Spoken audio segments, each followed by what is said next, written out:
Welcome to The Explainer.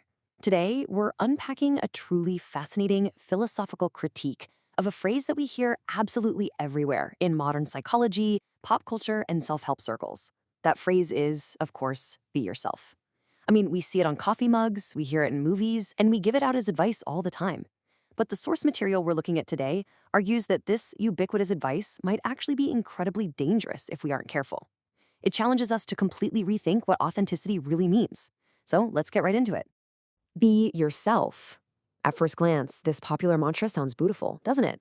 It feels deeply liberating. It seemingly offers us this healthy, much-needed escape from all those fake social masks we wear, and it pushes back against the exhausting pressure to constantly please everyone around us. And the text we're analyzing acknowledges that. Yes, when someone lives only to meet other people's expectations, or when they repress everything out of fear of rejection, well, that's a real problem.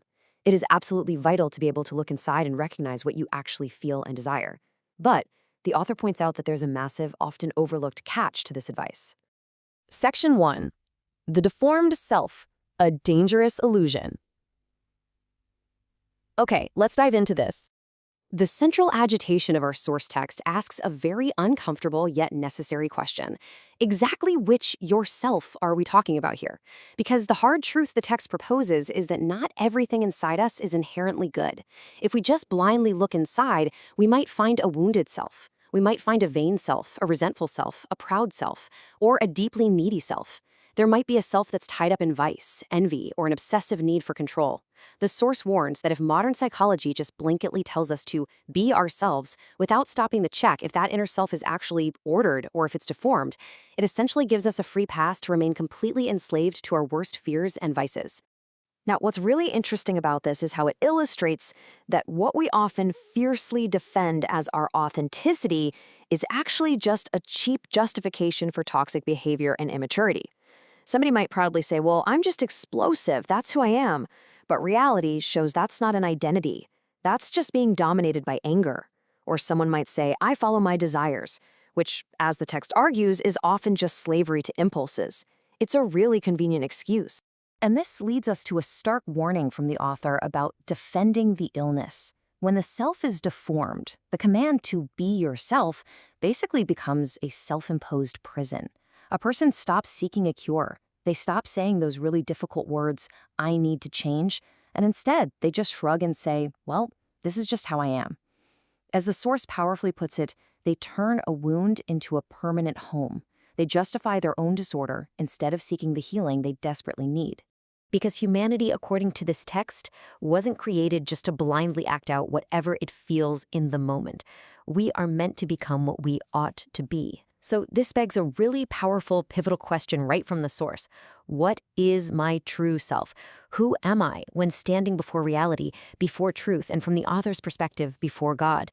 Now, this question transitions our explainer from a purely psychological critique into a profound theological and philosophical perspective. Section 2. Inward versus upward. Finding true identity. To answer that question, the source argues we have to radically change our focus.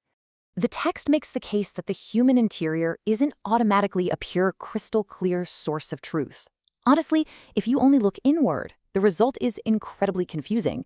You just find this chaotic mix of good affections and deformed ones, noble desires and base ones, trauma, fears, resentments. It's kind of a murky pool. That's why the author proposes we must look upward. Looking upward to God is purifying. It aims at elevation, at charity, and ultimately at discovering your true design, rather than just blindly obeying your ego. So the crucial point is this: the true self is the one who loves. From the Christian perspective presented in the text, God is pure love, and he wants to recognize himself in you. Now, this isn't about erasing your unique personality, not at all. It's about elevating it, healing it, and configuring it to love. The more a person grows in charity and abandons selfishness, the closer they get to their true being. The true self isn't closed in on itself. It's the one who gives itself over to the good. Section 3. The restored self, configured to love. Let's shift our focus now to the final synthesis of our source material. We've seen the danger of the deformed self, and we know the goal is love. But how does one actively move from that wounded, masked state to a fully restored identity? Well, let's see how this builds. The text outlines a progression where Christ acts as the bridge between the deformed man and the restored man, but the source makes it really clear. You don't cross this bridge by just saying outward words or practicing a superficial religion. It requires profound interior transformation. It starts with abandoning pride and resentment, moves into actively growing in charity, and culminates in becoming friends with Christ. And this brings us to a deeper point about relationship. You see, Christ doesn't want mechanical followers. He doesn't want forced slaves. He wants true friends. And friendship requires a shared communion in the good. It requires a genuine desire to love what he loves. You aren't just following rules. You're actively aligning your heart and participating in that very same love. This highlights a really nuanced conclusion regarding the limits of simply unmasking ourselves. The text affirms that, hey, psychology is absolutely right to denounce the social mask, but taking off the mask isn't enough on its own, because beneath that mask might be a proud, enslaved face. Transforming any raw, unchecked inner impulse into your identity is a major mistake. True healing isn't just ripping off the mask to reveal a broken face. True healing is allowing that face to be completely restored. Which brings us to the absolute climax of the author's argument. Being yourself in the Christian sense isn't about staying exactly as you are, sitting comfortably in the dark depths of your impulses. It is about fulfilling your vocation to love. It's literally about becoming what God dreamed when He created you. It is an active, upward journey toward charity and resemblance to the divine. So, as we wrap up this explainer, I want to leave you with this final, provocative thought to take into your week. Are you just taking off a mask, or are you allowing your true face to be restored? It's a profound difference, and understanding it just might change how you view your entire journey of personal and spiritual growth.